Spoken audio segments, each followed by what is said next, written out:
देखिए, ये औपचारिक तौर से कोई बयान तो नहीं आया, ये सिर्फ अखबारों में छपा है कि जो हर 10 साल जनगणना कराया जाता है हमारे देश में, और 2021 में ड्यू था, अभी 3 साल हो गए हैं, 3.5 साल हो गए हैं, विलम्ब हुआ है, देरी हुई है, और इसका एक नतीजा ये हुआ है कि कुल मिलाकर 12 करोड़ भारतवासी जो राष्ट्रीय खाद्य सुरक्षा कानून 2013 प्रधानमंत्री गरीब कल्याण अन्न योजना के तहत उनको जो राशन मिलना था वो मिल नहीं रहा है।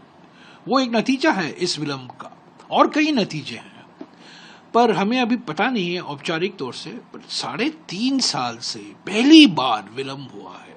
हर 10 साल ये जनगणना कराया जाता है विस्तार से।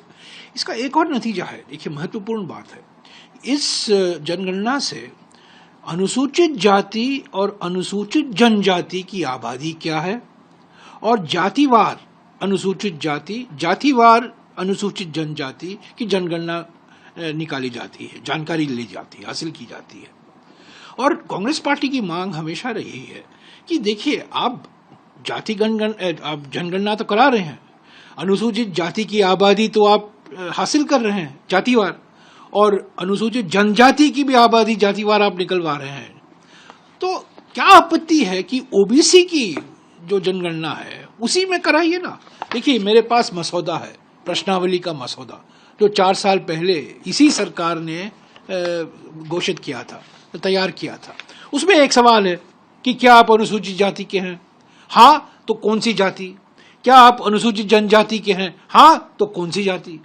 तो ऐसे ही इसमें एक सवाल और भी आप ऐड कर सकते हैं, एक कॉलम ऐड कर सकते हैं इस प्रश्नावली में, क्या ओबीसी हैं?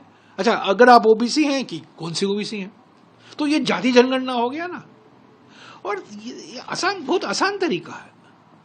और ये हमारे संविधान के अनुसार, हमारे संविधान में आप देखेंगे 7वीं सूची है, 7वीं सूची में केंद्र सरकार की क्या जिम्मेवारी है, राज्य सरकारों की क्या जिम्मेवारी है, और जो विषय दोनों सरकारें कर सकती हैं। अगर आप 7वीं सूची देखें तो यूनियन लिस्ट, यानी कि संघ का लिस्ट, राष्ट्रीय स्वयंसेवक संघ नहीं, संघ माने यूनियन ऑफ इंडिया, एंट्री 69 आप देखिए, यह कहता है सेंसस की जिम्मेदारी सेंसस कराने की केंद्र सरकार की होती है। हम ये नहीं कह सकते कि राज्य सरकार कराएंगे। तो हमारी मांग है कि जब आप ये जनगणना कराओगे, 3 साल से हम मांग कर रहे हैं, देरी हुई है, अभी आप करा रहे हैं तो अच्छी बात है, उसमें एक और सवाल जोड़ दीजिएगा कि क्या आप ओबीसी के हैं, और ओबीसी वर्ग में से आप कौन से ओबीसी में, तो आपको जाति जनगणना हो जाएगी।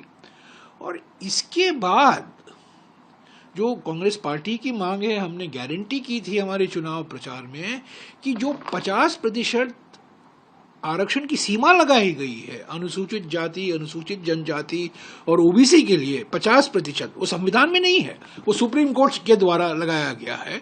उसके लिए संविधान का संशोधन करना जरूरी है, यानी कि दलित, आदिवासी और ओबीसी वर्ग के लिए 50% की सीमा बढ़ानी चाहिए। और ये जनगणना के बाद इस पर बहस होगी, पर पहली बात तो जाति जनगणना कराना अनिवार्य है सामाजिक न्याय के लिए।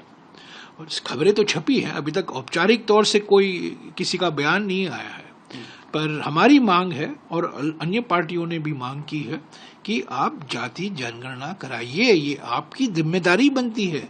संविधान के अनुसार ये जिम्मेदारी राज्यों की नहीं है, केंद्र सरकार की है। आप कह रहे हैं कि इसमें एडिशन जरूरी, बिल्कुल, ये 8वां सवाल है, ये मसौदा है, ये 15 पेज का मसौदा है, जो सवाल क्वेश्चनर है, प्रश्नावली है, इसे 8वां सवाल है, क्या आप अनुसूचित जाति के हैं? अगर हाँ, तो कौन से जाति? क्या आप अनुसूचित जनजाति के हैं? तो हाँ, तो कौन सी जाति? तो ऐसे ही अब एक और कॉलम जोड़ दीजिएगा कि क्या आप ओबीसी वर्ग के हैं?